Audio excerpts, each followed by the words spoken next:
Nyt pelkkä peruna on ruokanamme, ruokanamme. Pelkkä peruna on ruokanamme. Ei muuta maustetta tähän tulee. Mutta nyt sitten tulikin kaupasta haettua mausteita tässä välissä. Ja tämmöistä vitsamaustetta, mineraalisuolaa. Ja tästä vitsamausteesta sanoisin, että kuulemma tämä oregano on hyvin terveellistä. Että sen takia tämä mauste näin olisi, että on hyvin terveellistä tuo oregano. Sitten ne tavalliset perunat, kun vertaisin esimerkiksi näihin ranskalaisiin, niin kuin maun puolesta, kumpi on parempi? No, sanoisinko, että hyvin tasaväkistä on kyllä siinä maussa. Oikeastaan ne tavalliset perunat on parempia. Elikkä siis puhuin tavallisista keitetyistä perunoista. Mutta nyt haluan verrata sitten näissä jogurteissa eroja. Tämä on tietysti semmoinen halvempi ja on tarjouksessakin oli, mutta hinnoista nyt 5. Vaan maku on se tärkeämpi. No Ignamin tämä ihana. Niin sanoisinko, että semmoinen laimea, ihmeellinen maku, että onko tässä jotain, en tiedä miksi semmoinen laimea maku. Onko tässä jotain sokeria vähennetty tai miksi?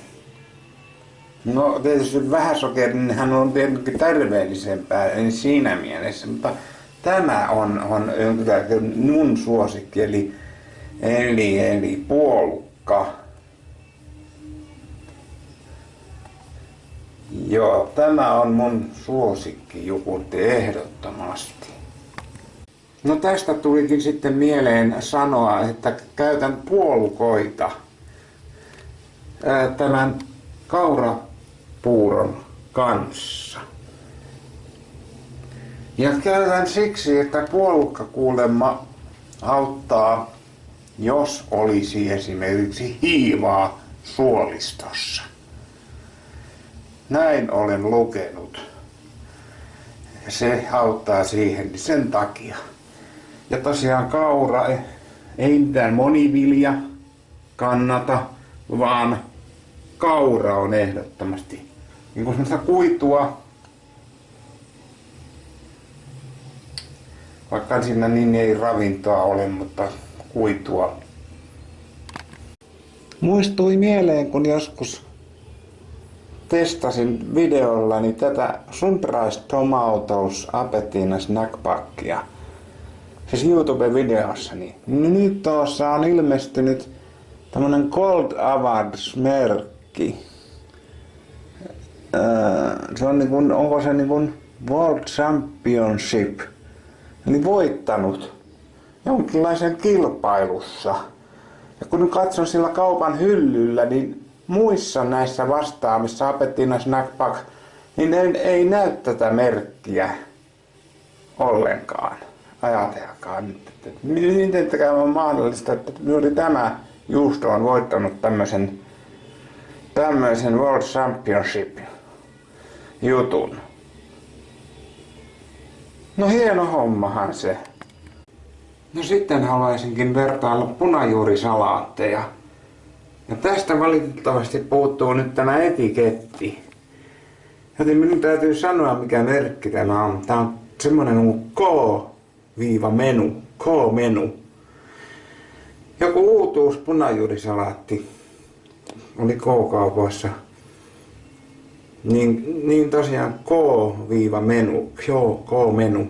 Niin sanoisinko, että tämä maistuu hyvin etikkaiselle. Niin. Hyvin voimakkas etikkainen maku, joka pilaa sen, että ei maistu mikään punajuuri siinä, vaan pelkkä etikka. Todella huono. Se on halpa hinnaltaan, mutta huono verrattuna esimerkiksi tähän. Tässä on kaikki sopusuhtaisesti. Ja tämä on ollut ennen aina ostoksissani. Tää on hyvä. Joo. Ja vielä lopuksi Saarioisten nämä keitot. Ei nyt ole tässä esillä muita vaihtoehtoja, koska tämä on suosikkini. Siskon makkarakeito. Ja miksi? Olen testannut todella kaikkia näitä Saarioisten keittoja. Maltaa tämä on paras. Tässä on kasviksissa jotenkin aidoin maku.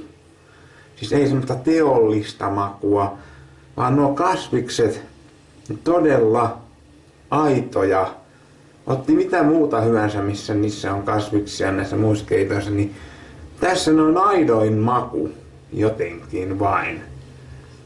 Ja siksi näitä tulee otettua niin kuin aina melkein pelkästään, jos keittoja, tämmöisiä mikrokeittoja tulee otettua, niin tosiaankin vain näitä. No niin, ja tässä olikin tämän päivän tuotevertailut. Ja postia on tullut. Siellä olisi todella halpa 106 puhelin. Mitäs se on? Beep Home. Okei. No niin.